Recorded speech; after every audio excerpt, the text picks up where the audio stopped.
Assalamualaikum warahmatullahi wabarakatuh. Pada praktikum pengolahan data ekonomi kali ini, kita akan mencoba mempraktekkan model estimasi yang namanya adalah vector autoregression atau biasanya kita sebut sebagai VAR, dan juga vector error correction model atau singkatannya adalah VECM.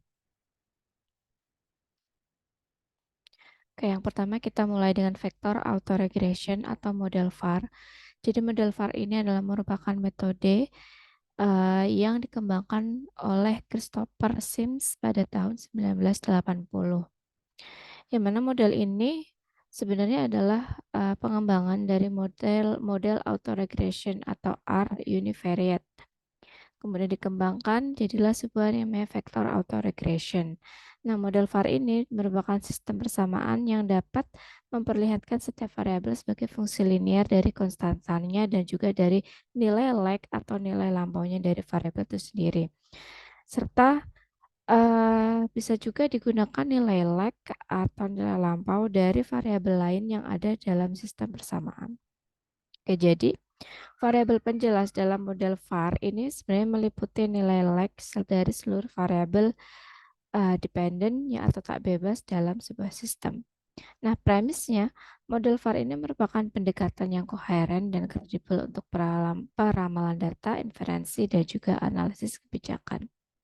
Kegunaan utama VAR ini sebenarnya adalah untuk memprediksi variabel makroekonomi dan analisis kebijakan. Jadi pada penggunaan model estimasi VAR itu kita sering menggunakannya adalah variabel-variabel makroekonomi yang sifatnya adalah yang agregat seperti itu. Nah, kita masuk ke modelnya. Jadi modelnya seperti ini ya. Jadi model VAR itu kita memiliki asumsi. Asumsinya adalah variabel Y dan X itu adalah bersifat stasioner.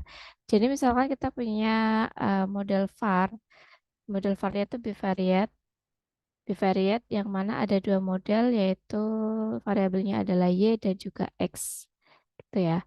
Nah, asumsinya ini harus dipenuhi variabel Y dan X ini bersifat stasioner. Kemudian variabel UT dan VT atau errornya atau disturbance-nya ini harus bersifat white noise. Ya, harus bersifat white noise. Kemudian koefisien di dalam matriks diestimasi dengan OLS. Nah, jadi kita punya seperangkat vektor matriks di sini. Kalau autoregression itu tidak ada vektornya, makanya namanya adalah vektor autoregression karena kita punya vektor atau matriksnya di sini.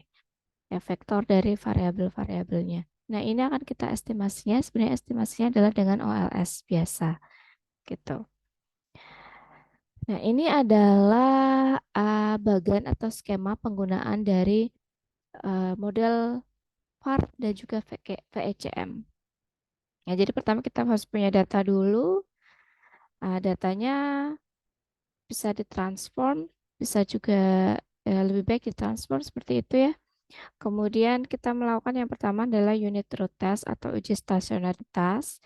Nah, jika hasilnya dia tidak stasioner atau ada masalah unit root, tidak lolos uji unit root, nah maka kita sebenarnya akan mendapatkan data yang dia stasioner pada level gitu.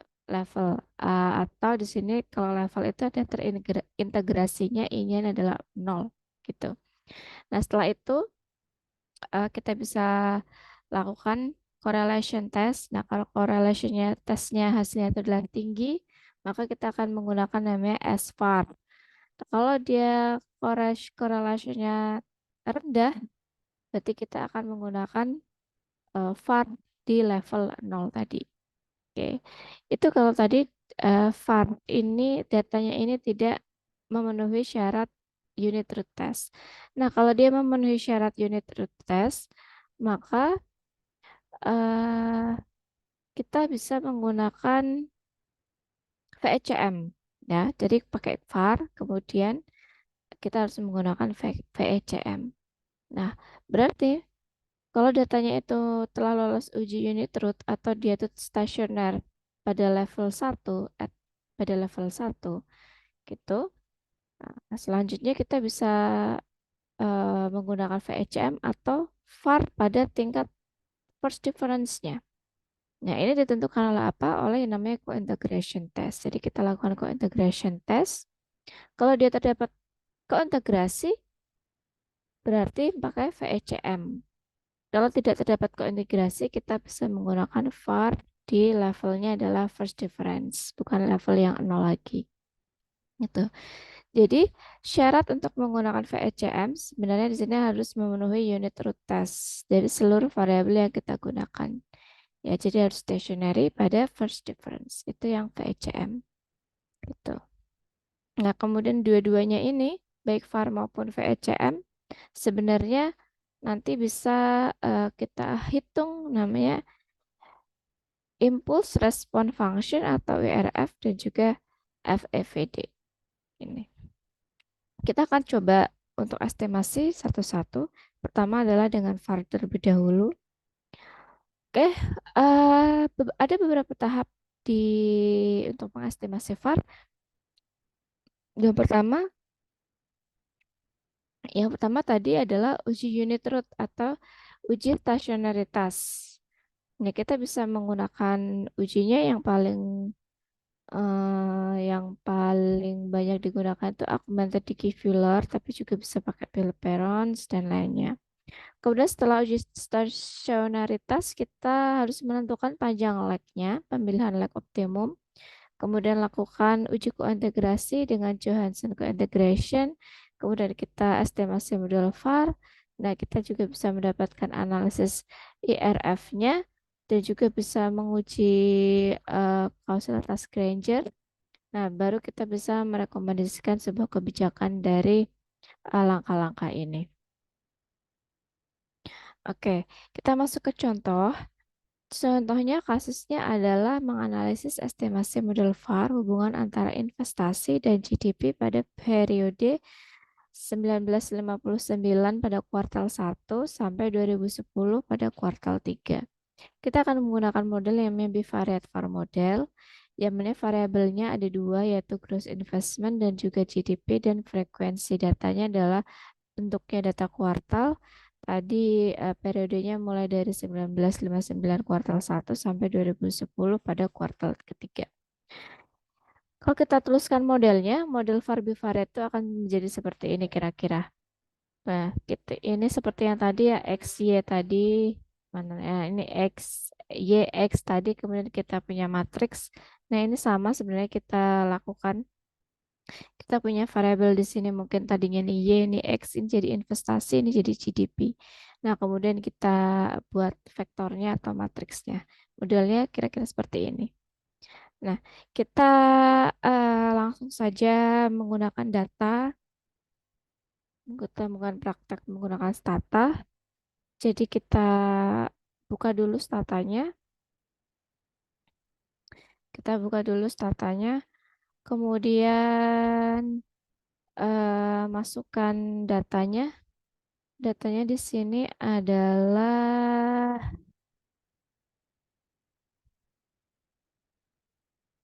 ini ya kalau nggak salah. Data do file.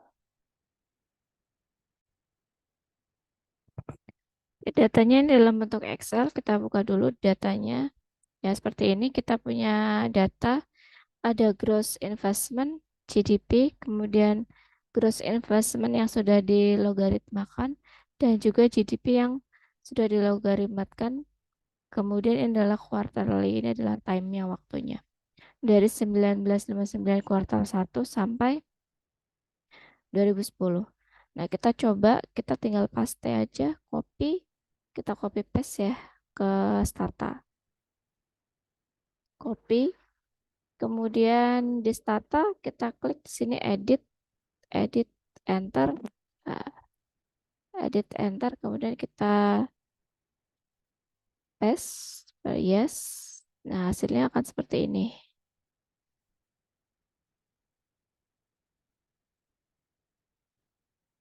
Ya, hasilnya seperti ini kira-kira. Jadi, sana di sini ada gross investment, GDP, L gross investment, dan juga LR GDP, dan juga quarterly-nya. Nah, pertama-tama yang harus kita lakukan sebenarnya adalah mendeklar data terlebih dahulu. Jadi kita harus declare datanya sebagai data time series karena estimasi kita ini adalah variabelnya makro dan dia kuartal dan sifatnya adalah time series.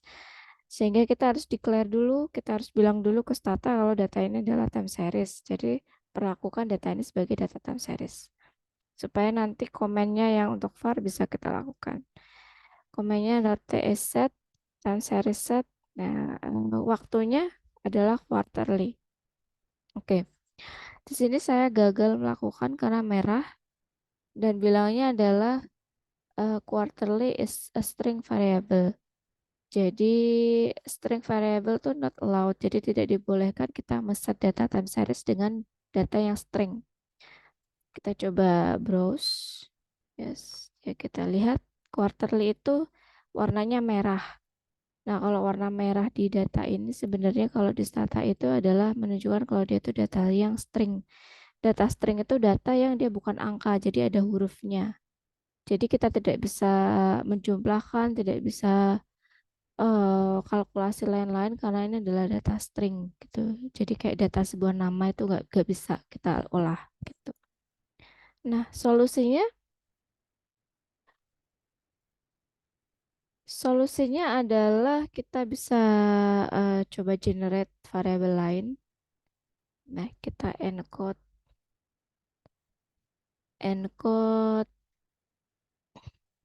kita encode variabel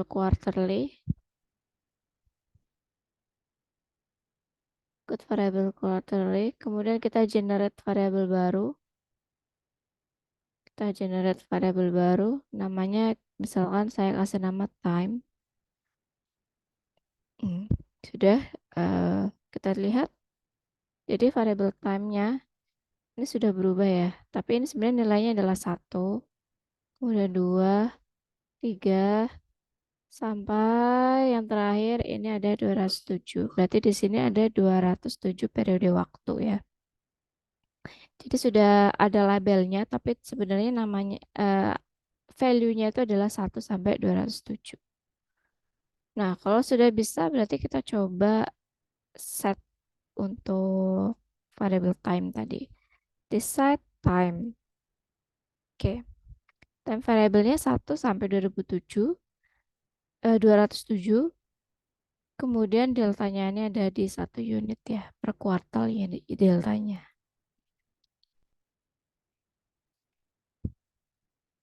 Oke, kemudian yang pertama kita lakukan yang namanya uji stasionaritas. Uji stasionaritas kita bisa pakai Digivuler pada kedua variabel. Kita pakai yang sudah dilogaritmakan. Yang pertama kita pakai yang gross investment. Oke, kalau kita lihat di sini tidak signifikan, yang berarti dia tidak stasioner. Kita coba lakukan eh yang variabel lain yaitu LRGDP. Oke, kalau kita lihat di sini ini adalah 0,065. Nah, kalau kita menggunakan taraf signifikansinya adalah di 5%, berarti variabel LRGDP ini juga dia tidak stasioner. Jadi kedua variabel ini tidak stasioner pada tingkat levelnya. Nah, sehingga kita harus difference-kan seperti itu.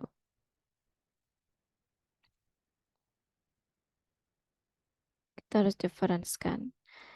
Kalau ini ternyata kita temukan stasioner, sebenarnya kalau ini hasilnya adalah stasioner, ini juga stasioner pada level, kita bisa menggunakan yang namanya var level, gitu, var level atau S-var. Tapi karena dia tidak signifikan, maka kita harus lihat dulu apakah dia signifikan atau stasioner di tingkat tingkat first difference atau tidak. Nah, kita buat ini aja ya. Kita buat variabel baru dari first difference dari kedua variabel ini. Yang pertama, eh, gross investment ini saya akan membuat variabel baru. Saya akan membuat variabel baru namanya DLR gross investment, yang mana ini adalah variabel first difference dari gross investment. Begitu pula dengan yang GDP. Saya akan membuat ini.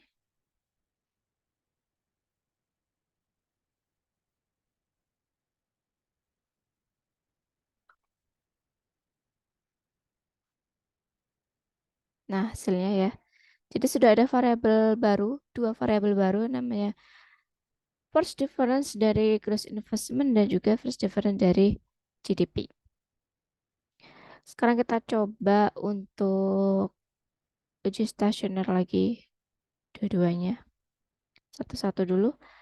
Oke, yang gross investment dia sudah signifikan, berarti sudah stasioner di level. Kemudian bagaimana dengan yang GDP? Ya, GDP juga dia signifikan, berarti sudah stasioner di first difference. Nah, oleh karena itu, karena ini tadi sudah stasioner di tingkat first difference, berarti ada dua kemungkinan. Kita bisa pakai VAR pada level first difference dan juga atau pakai VECM. Nanti tergantung pada model kointegrasinya. Tergantung pada model kointegrasinya seperti apa hasilnya. Oke, tapi karena ini kita praktek, jadi kita akan coba dua-duanya. Dari VAR dan juga nanti pakai VECM. Seperti itu.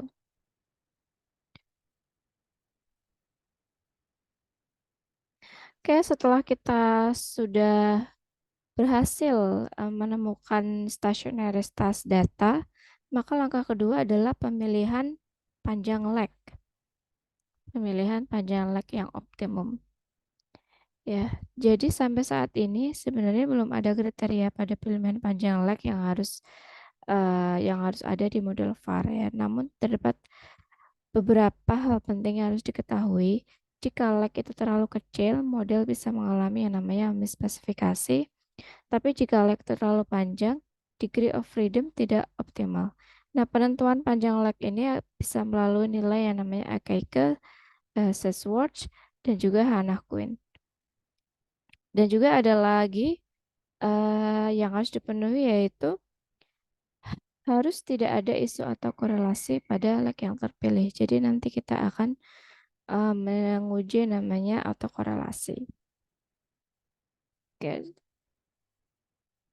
kita coba dulu ya eh, pemilihan leg. Nah, kita var-kan dulu. Kita var-kan dulu. Var, komennya adalah var. Kemudian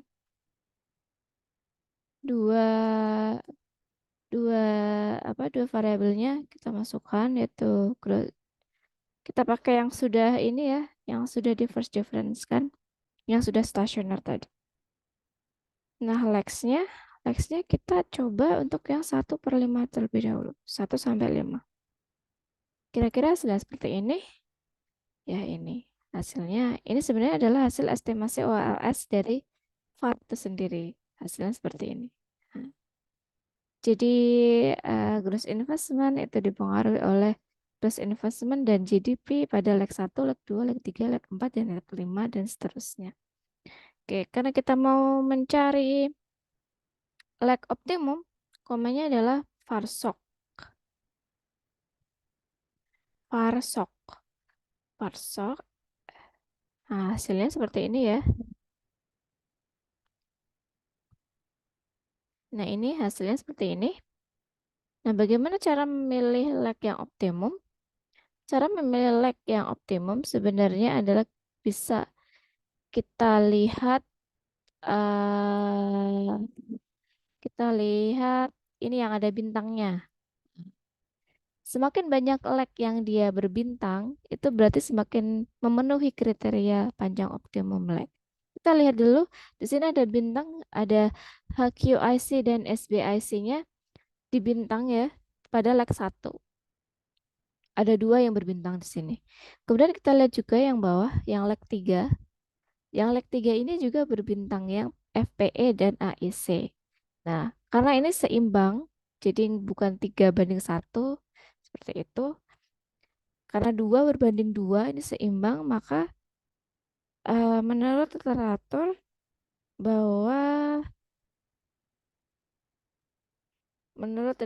bahwa karena observasinya ini kita lebih dari 60, maka estimasi pada kriteria FPE dan AIC itu akan menjadi lebih tepat dibandingkan dengan yang lain.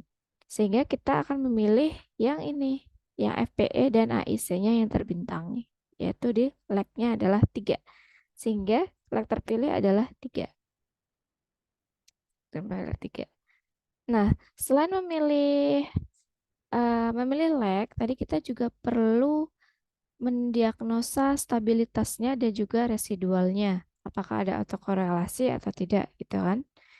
Nah, kita coba stabilitasnya adalah pakai namanya var stable. var stable. Nah, hasilnya seperti ini, var stable. Oke. Kita lihat kesimpulannya di bawah ya. Kita sebenarnya ini bisa dibaca, tapi kita lihat di bawahnya aja. All the eigenvalues lie inside the unit circle. VAR satisfies stability condition. Jadi model VAR ini sudah memenuhi kondisi stabilitas, atau dengan kata lain model VAR yang kita gunakan ini stabil. Jadi bisa kita gunakan. Model VAR itu stabil. Nah, kita coba yang untuk diagnosis residualnya, yaitu FARL MAR, VAR komennya. Kita enter. Nah, hasilnya ada seperti ini. Kita lihat H0-nya. H0-nya adalah tidak ada korelasi, tidak ada autokorelasi. Ya, no autocorrelation at lag order. Pada lag yang ketiga itu tidak ada autocorrelation. Ya, no autocorrelation. Nah, untuk tahu hasilnya dia ada korelasi atau tidak, kita lihat probabilitasnya untuk yang terakhir, untuk yang lag yang terakhir. Lag yang terakhir ini adalah 0,2 atau lebih besar dari 0,05 atau tidak signifikan, atau kesimpulannya adalah kita tidak dapat menolak H0. H0-nya sendiri adalah no autocorrelation. Nah, H0 ini harus kita terima, berarti bahwa pada model VAR ini tidak ada yang namanya isu atau korelasi. Jadi bisa kita gunakan gitu. Ya, jadi lag optimum 3 itu tidak ada autokorelasi. Jadi bisa kita gunakan. Oke, selanjutnya jadi sebenarnya uji VAR, estimasi VAR ini kan pakai yang ini. Kemudian muncullah hasilnya OLS-nya matriknya seperti ini ya, kira-kira. Nih. Nah, tetapi hasil ini sebenarnya adalah tidak berarti kita tidak dapat menginterpretasikan gitu. Ini akan sangat sulit. Ja- Hampir tidak pernah digunakan ini ya. Sedangkan yang banyak digunakan dari model VAR itu adalah dengan yang namanya Granger causality dan juga IRF-nya yang kita gunakan untuk melakukan pengambilan kebijakan, untuk melakukan estimasi dan lain-lain. Oke, pertama kita lakukan dulu uji Granger causality atau hubungan kausalitas antar variabel. Komanya adalah var Granger. Granger. Oke, kita enter hasilnya seperti ini. Hasilnya seperti ini ya. Oke, ini hasilnya. Nah, kita lihat per boxnya dulu nih, per kotaknya dulu. Kita lihat per kotaknya. Kita lihat di sini untuk yang atas, probabilitasnya itu adalah 0,018 atau signifikan. Yang di bawah juga signifikan. Oke. Nah, untuk yang pertama ini, H0-nya, H0-nya sendiri adalah variabel yang cross investment itu does not Granger cause GDP. Ya. Nah, karena dia ini eh, signifikan, berarti H0-nya kita tolak. Jadi yang tadinya gross investment itu does not Granger cause GDP menjadi does Granger gitu. Jadi ada hubungan. Ada hubungan antara investment terhadap GDP. Seperti itu. Nah, kemudian kita lihat yang bawah. Yang bawah juga signifikan. Ya berarti ada hubungan antara GDP GDP dengan investment atau GDP ini mempengaruhi investment. Berarti kalau kita simpulkan di sini ada hubungan kausalitas, hubungan timbal balik antara gross investment dan juga GDP. Jadi uh, investment itu mempengaruhi GDP, tapi GDP juga mempengaruhi investment. Jadi ada yang namanya hubungan kausalitas antar dua variabel. Seperti itu. Nah, ini kita bisa lakukan estimasi dari sini, dari Granger causalities. Atau kita bisa munculkan impulse response function. Nah, caranya seperti apa? Kita set dulu IRF-nya. IRF, set IRF. Oke, jadi saya mengset IRF, namanya adalah IRF. Kemudian saya mencoba membuat IRF, create IRF var. Saya membuat IRF, namanya adalah IRF var. Kemudian saya coba kasih prediksinya adalah untuk 8 periode selanjutnya, atau 8 kuartal.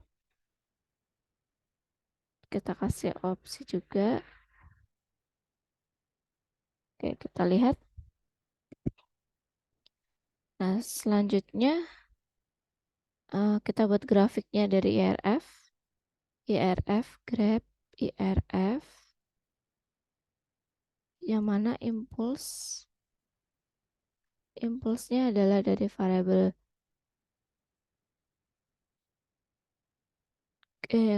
investment dan GDP dan juga responsnya juga dari variabel investasi dan juga GDP. Kita coba lihat. Oke, ini saya gagal. Kenapa ya? Kita coba dulu nih.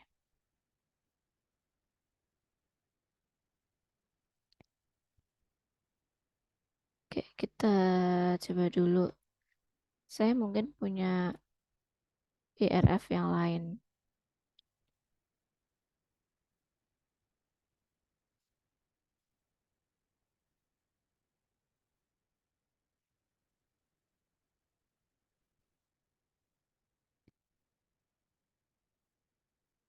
Apa ya namanya? IRF DES ya. Oh, ini IRF DES. Oke.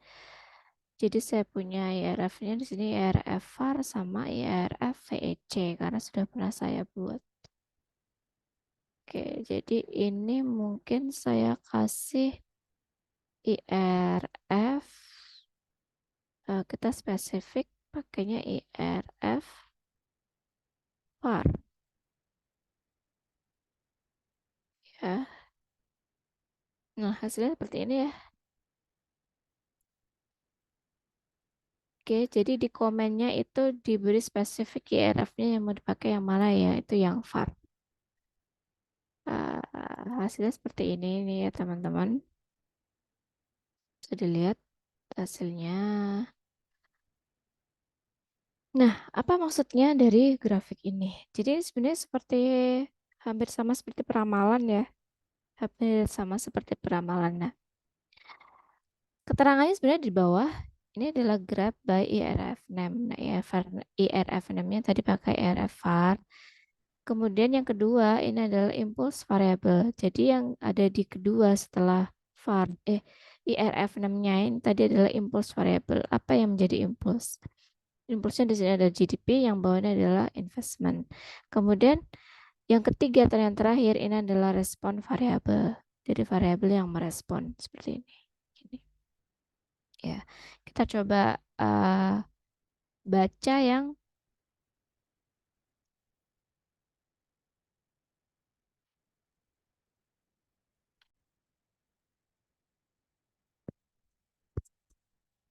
bacanya. Misalkan di sini adalah yang bagian ini ya. Ya, cara membacanya adalah eh cara membacanya adalah ini. Nah, jadi grafik ini sebenarnya adalah menjelaskan respon investasi, karena adanya impuls atau shock dari GDP. Ya, jadi GDP. Nah, kalau kita lihat di sini, respon investasi terhadap shock dari GDP pada awalnya ini akan meningkat.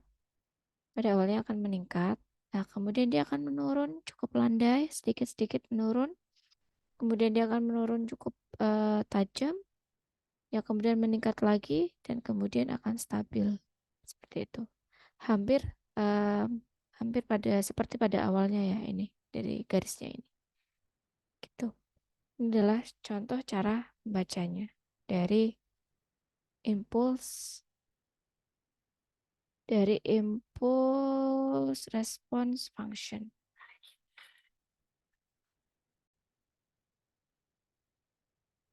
Oke, kemudian setelah kita melakukan estimasi untuk impulse response function, selanjutnya kita bisa melihat namanya variance decomposition. Decomposition. Ya, jadi selain kita tadi sudah IRF-nya digrafikkan seperti itu, nah kita coba untuk untuk melihat variance decomposition-nya. Komanya adalah IRF, kemudian table IRF, kemudian ada IRF-nya kita pakai yang spesifik IRF var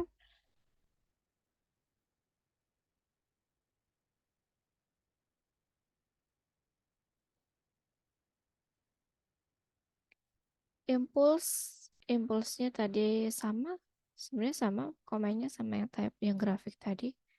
Kita juga punya namanya response.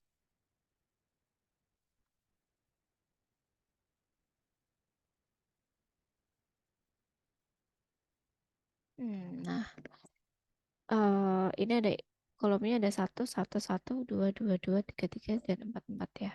Oke. Jadi satu, satu, satu ini lower upper. Lower upper ini adalah confident interval. Confident interval. Kalau kita lihat ini mungkin agak sedikit bingung ya. Jadi kita tambah opsi namanya adalah no confident interval atau NOCI. Nah, sini confident intervalnya sudah hilang. Yang ini. Nah, kolom satu, satu, ini impulsnya adalah investasi dan responnya adalah yang sama yaitu investasi. Kemudian yang kedua, kolom 2, kolom 2 ini, kolom 2 impulsnya adalah investasi dan responnya adalah GDP. Kolom 3, impulsnya adalah GDP, responnya adalah investasi, dan yang keempat ini impulsnya adalah GDP dan responnya adalah GDP. Gitu. Oke, kita coba contoh cara membacanya, kita baca yang berbeda saja ya, yang kolom 2 ini. Nah, yang kolom 2 ini, kolom 2. Kalau kita lihat kolom 2 ini adalah menunjukkan respon GDP, respon di GDP karena adanya impuls atau shock dari investasi. Ya. Untuk yang step 0, 0 ini bernilainya adalah 0. Berarti sebenarnya nggak ada pengaruhnya gitu. Kemudian kita lihat yang nomor 2, yang nomor 2 ini ada angka sebesar 0,06. Nah, ini artinya apa? Artinya sekitar 6,7% perubahan GDP itu dapat dijelaskan oleh adanya shock atau impuls atau perubahan dari investasi. Ya, dapat dijelaskan atau dikontribusi oleh variabel investasi pada periodenya yang kedua. Kedua ini. Adalah yang kedua. Periode yang kedua ya. Kayak seperti itu dan seterusnya.